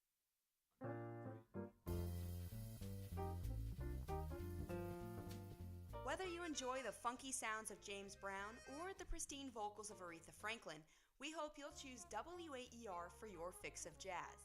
Weeknights on WAER feature specialty jazz programs, and throughout the overnight, Pub Jazz curates a playlist of jazz favorites for you to enjoy. Tune in at 88.3 FM and WAER.org.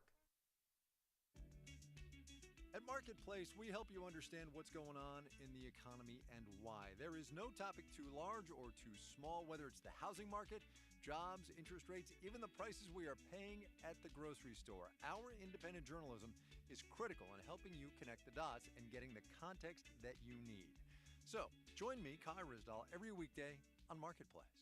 Weeknights at 6 on 88.3 WAER. During a busy day, it can be hard to make room for even one more thing. So it's a real plus that All Things Considered from NPR News is great for multitaskers. You can confidently add being well informed to your to-do list and know that you will get it done.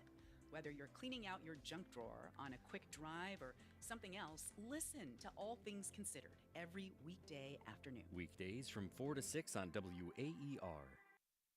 There is a one-stop listen for everything Syracuse athletics. You got great talent on this offense. Like, you can't go dormant for an entire quarter. And the Ostrom Avenue podcast provides unique opinions, plus exciting interviews from industry experts. Joined by Georgia Tech play-by-play broadcaster Andy Demetra, Syracuse.com, football beat reporter Emily Laker. Check out weekly interviews on YouTube and listen at WAER.org or wherever you get your podcast. Cuffs at the right wing, drives in on Sellers, goes up strong, gets the foul and the basket to count. Kyle Cuff had 2 points last time out against Pitt. He's already up to 4 and has a chance for a 3-point play.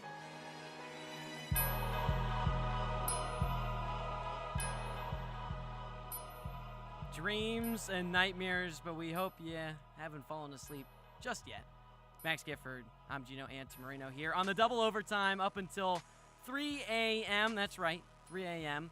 after a Syracuse loss, 70-61 down in California, Stanford. Palo Alto. Yeah, whatever you. Age-old question: is it Stanford? Is it Palo Alto? Who knows? We should have asked Tyler, or one of our broadcasters. We should have. But for this segment, we're gonna be playing a game, right? Keeping the listeners vibes are high. Yes. Even though Syracuse lost, energy's still up. I'm sipping on a root beer on the side here, so I got my caffeine. I mean, Gino just runs on straight vibes. So. Absolutely. Well, the premise of this game is Max and I will both read or give a dream. There you go. There's the lullaby music. Might put me to sleep. I might fall asleep right now. We're going to say a dream for Syracuse basketball this season and a nightmare. And if you want your thoughts on either of our dreams, call us, please. I mean, that would be an awesome phone call to have. 315-443-2011 is the number to call. You can text us 315-556-3929, or you can interact with us on our stream on YouTube or Twitter at WAER Sports Talk. I'm looking at the numbers. I'm looking at the Twitter stream right now where we got some views. Leave a comment. We'd love to hear from you guys. We'll read it out on the show. But without further ado, Max, do you want to give your first dream for Syracuse men's basketball this year? Well, it'd be a dream if someone called into this show. But, I'm already living a real-life dream, getting to, stare at you at the other end of this table at 2:37 a.m. Speaking of dreamy. All right. Well, I took this. Dreams are fantasies, and I've got a little bit of a fantasy for you. But That was deep. Yeah. Well, Dreams we're are getting, fantasies. Getting philosophical. Okay. Dreams are All right. fantasies. Fantasies are dreams. And to have good dreams, you need to get in that good sleep cycle, right? Love it. You need to get in that good, what is it, REM? R-E-M? Yep. I believe is what it's called. Mhm. You're in those deep stages of sleep. So now you're getting really, really dreamy. I mean, Sure. you're going all different directions with what kind of dream it could be. My dream for Syracuse at this point in the season, talked about it a couple times, Syracuse currently 9-12, 3-7 in ACC play, 1-5 on the road, we should mention. Sure. On pace for one of the worst seasons since the 1960s. My dream is that Syracuse will make the NIT. And why that's such a dream? Because you might say, they might have a good chance, especially if they, continue to play some better ball down the stretch. Not playing great basketball right now by any means. It'd be some version of postseason basketball, right? Mm-hmm. But it's a dream because Syracuse still wouldn't even accept a bid to the NIT. That is something, right? Which is a little bit petty, I gotta be honest. I understand that there's a lot of history. There is a lot of lore. Right. There's a lot of greatness with this Syracuse Lore. program. But, I mean, sometimes you have to, and no pun intended, wake up and smell the roses. This is not the same Syracuse program it was in 2003. Heck, it's not even the same program as it was 10 years ago when Syracuse was consistently top 10, top 15 in the national rankings. Any postseason basketball would be a success, and honestly, at this point, it's kind of a fantasy for this team. Definitely March Madness. I didn't even want to say those magic words because that's not even a dream. I mean, I don't even know what to call that. That is I don't know. It's an illusion. Yeah. The concepts of an illusion. It's what you read about in, like, your fairy tales at night. Yeah. Yeah. No, I'm trying to think of the word. I can't think of it. But Fable. my dream. A fable. Oh. Fable. There you go. My dream is something that's completely different than yours. Okay. Growing up, I would always get the best sleep when I knew I didn't have school the next day. Dude, those were the best. And, worst, with the snow here in Syracuse. The worst time ever waking up the worst times were when you woke up and you were just waiting to see if school would be canceled or not. Yes, and you got to go back to bed knowing that there was no But the school. best, but you're right, the best was when you woke up. It was when you went to bed knowing that you weren't going to have school the next day. You already had it pre-planned, right? And then you wake up and you realize, maybe school shouldn't have been canceled. But that's besides the point. Yeah, and then you got to make it up. But sorry, get to your dream. Cancellation of school, right? The best. season. We never have that here in Syracuse. And going off of that, a cancellation of the rest of the season for Syracuse men's basketball. No NIT, no postseason. Just end it here, Max. Just put these fans out of their misery. Not even before February. It's not. There's we're 2 days Syracuse to February, men's Gino. lacrosse. There's women's lacrosse. You could tune in to anything, right? There's just Syracuse nothing. tennis also 3-0. We should mention. There you go. I mean, anything. A little bit of a plug there. Watch the Crunch. Do something. Crunch are a good team. But kind of.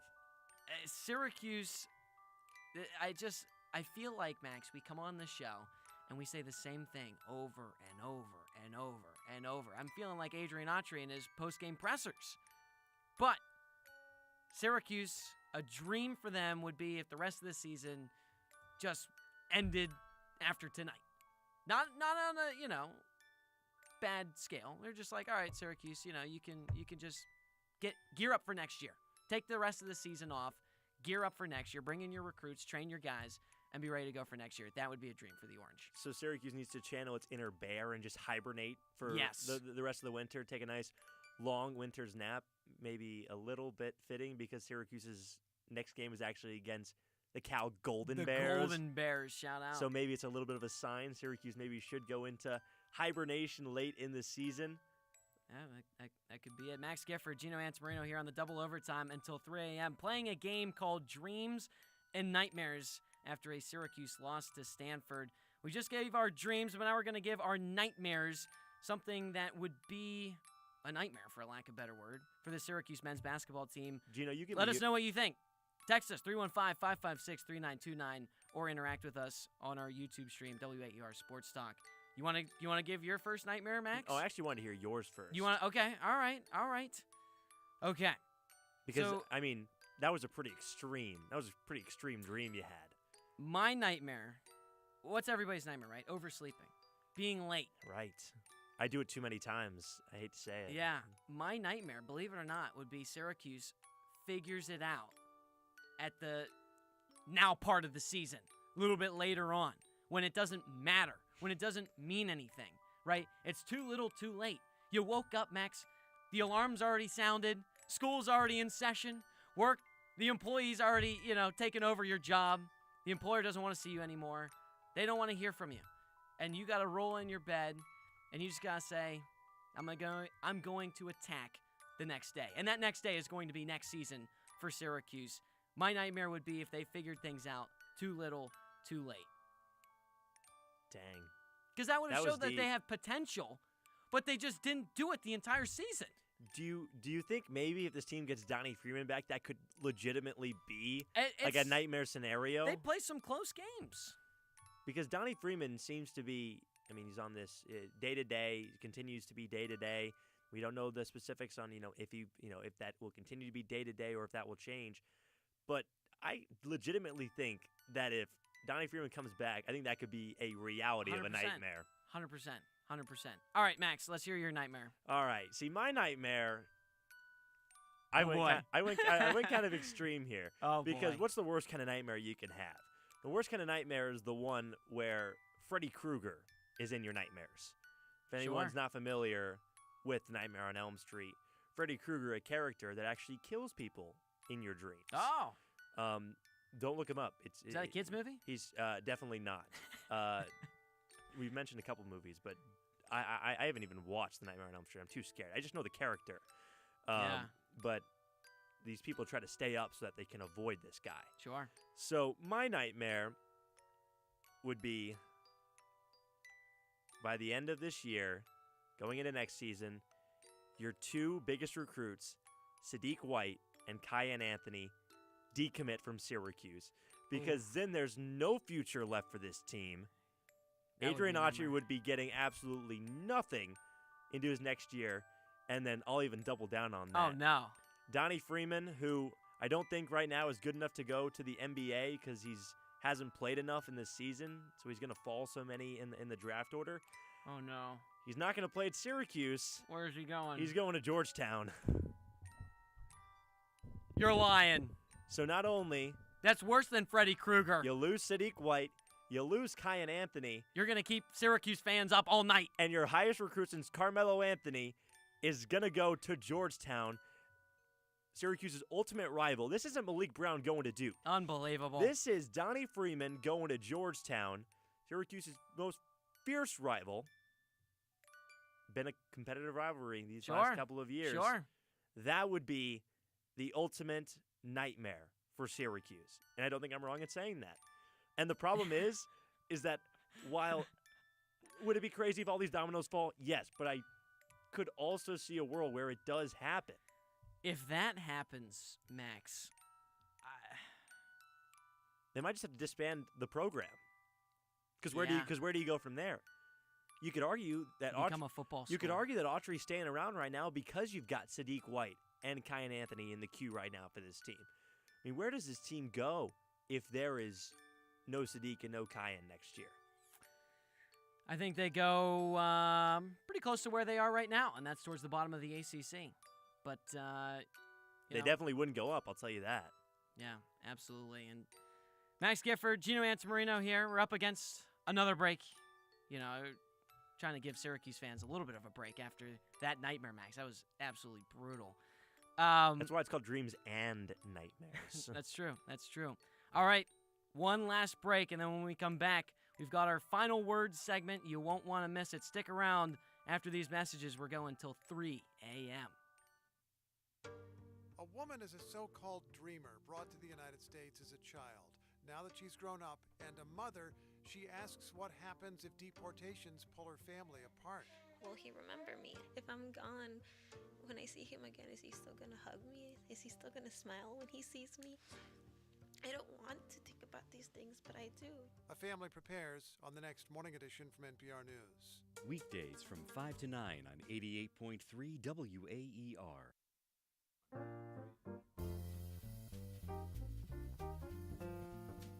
Whether you enjoy the funky sounds of James Brown or the pristine vocals of Aretha Franklin, we hope you'll choose WAER for your fix of jazz. Weeknights on WAER feature specialty jazz programs, and throughout the overnight, Pub Jazz curates a playlist of jazz favorites for you to enjoy. Tune in at 88.3 FM and WAER.org.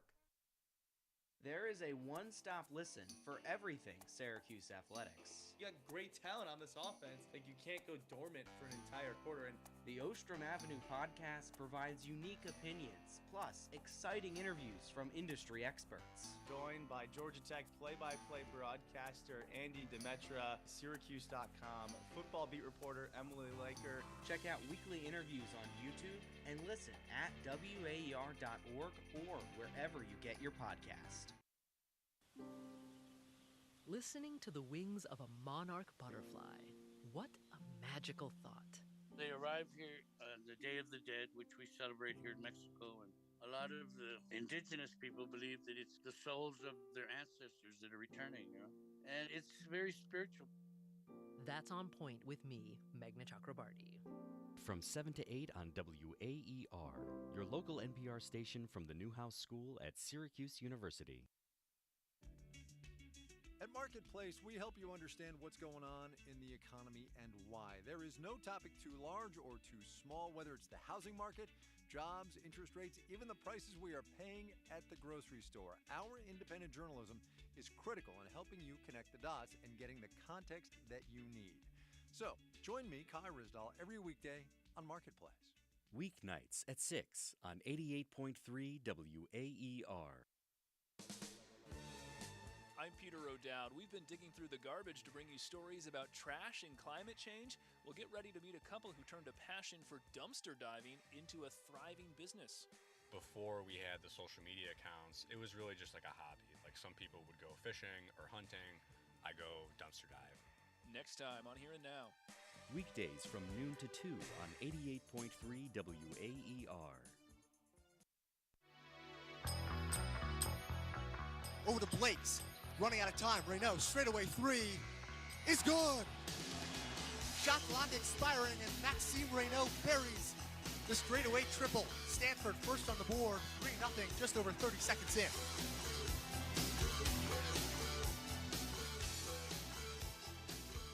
Once upon a time, not so long ago, Syracuse did play a basketball game and fell to Stanford.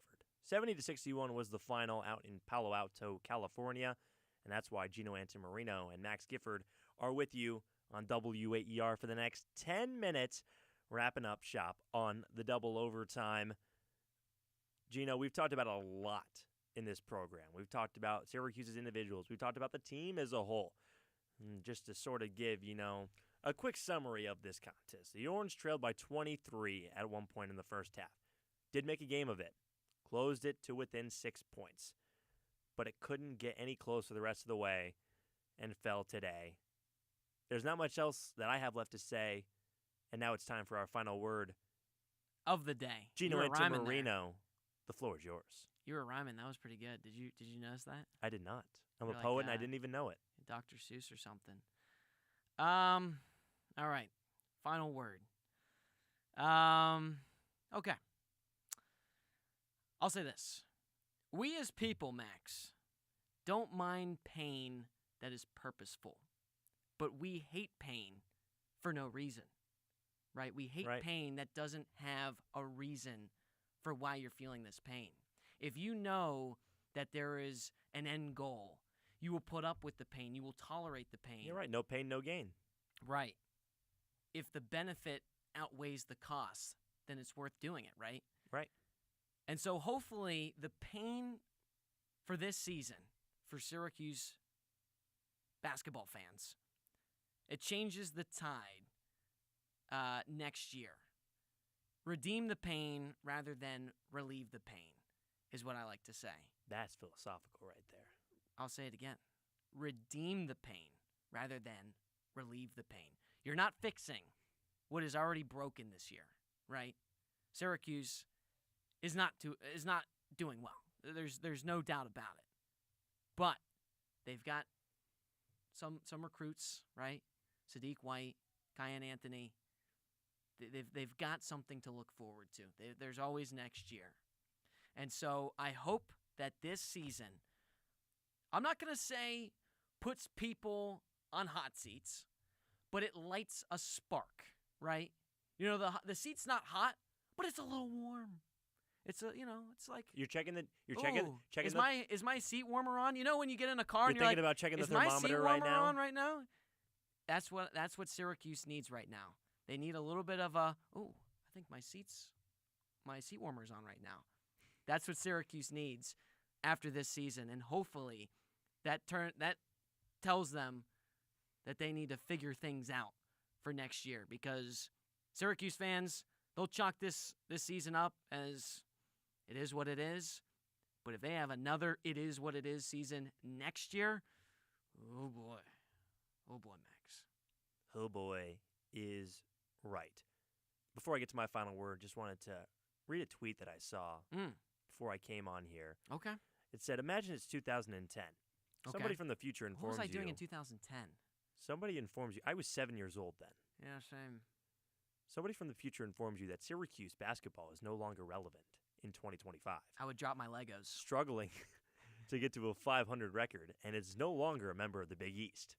And it played a game against fellow ACC member Stanford at 11 o'clock p.m. late Wednesday night. What are you saying to that? Well, I'll tell you what I'm saying is that time is a flat circle. And this stems back just about the last 3 years where the discussion has been the same. It's a unique situation that we're in right now because currently it's 2:54 a.m. on Thursday, January the 30th. 2 years ago, Syracuse played on January the 30th on a Tuesday against number 6 Virginia at home. They lost that game by 5. That put them at 3-3 in ACC play at home. They were on a 3-game losing streak at the time. If you remember a specific play from that, Jesse Edwards had a charge called on him towards the end of that contest. Syracuse had a big chance for a top 10 win in the Dome. Really dominated that game, but ultimately Tony Bennett's squad came out on top. Then last year, also on January 30th, this time it was a Wednesday game, Syracuse lost by 5 points once again, this time at Boston College, a team they had beaten 11 straight times. It was the Eagles' first win against the Orange since 2018. Okay. And now today, on the West Coast, it may not have been January 30th, but on the West Coast, it might not have been January 30th, but on the East Coast, it was because the game started at 11, and Syracuse falls by 9 points. They've only won one game on the road this season, and the discussion hasn't changed. Where's the change? It's been 3 years, the exact same day, and we are stuck with the same discussion over and over and over. I don't know if this is some roller coaster that will never end. I don't know if this is a race car track that, has unlimited laps on it. But we're just going in circles right now. Syracuse is just spinning out of control, and there's no finish line. There is no finish line right now, in my humble opinion. Time is a flat circle. That's interesting. Very philosophical of both of us, I would say. And it's, again, crazy the fact that Syracuse has played 3 straight days on January 30th. Or 3 straight years. Right, yes. Rather. Yes. Yeah, that is pretty interesting. Man, I don't want to leave the viewers and listeners off on kind of like a reflective note. They're probably going to be like, oh my gosh, what is the meaning of life? Well, the good news is Yeah. we don't need to tell them the meaning of life. We don't need to be all philosophical. Okay. Because we can tell them about the next time they're going to hear us here on the WAER airwaves. You may not be too excited about this men's basketball team right now, but you got plenty to be excited about this men's lacrosse team. Come on. Especially this Friday here on Sports Night. It's the men's lacrosse preview show. Make sure to tune in from 8 to 9 p.m. for that. Going to be a lot of good content in what should be a very fun season for the men's lacrosse team. Oh, yeah. The season opener this Saturday. Come on. Against Jacksonville. Syracuse slotted at number 2 to sir. begin the year. The first time since 2014 they've been at that number 2 spot. We go on the air from McClure Remodeling. Countdown to face-off at 11:30 a.m. And the game starts at noon. Just a quick note. What do you think Syracuse is at? What do you think Syracuse ends at this year? What do you think's their finish line? Is it national champions? Natty or nothing. Natty or nothing. I love it. We'll be giving our takes on the double sir. overtime until 3:30 for that first lacrosse broadcast of the year.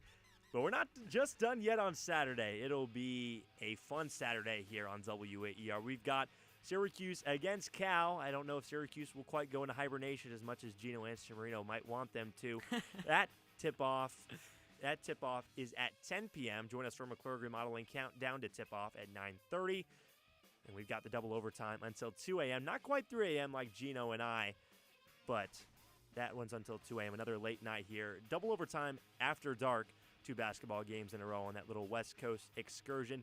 And before we get out of here, it's been a fun night between Gino and I. We want to give some thank yous first to our producer, Andrew Della Piana, our engineer, Jordan Len, who actually joined the show for a brief moment, Tyler Aiken for joining us in the middle of the show, giving some great takes, and our WAER sports techs, Jack DiNapoli, Josh Rajanoff, and Adam Hipsky. Gino, this has been so fun. Yeah. Time for us to get some sleep. Everyone else listening, if Sleep? you're What's still that? listening, That's nothing. you should also get some sleep. It's nearly 3 a.m. What are we doing? Let's go to bed, folks. Syracuse falls 70-61. Have a good night, everyone.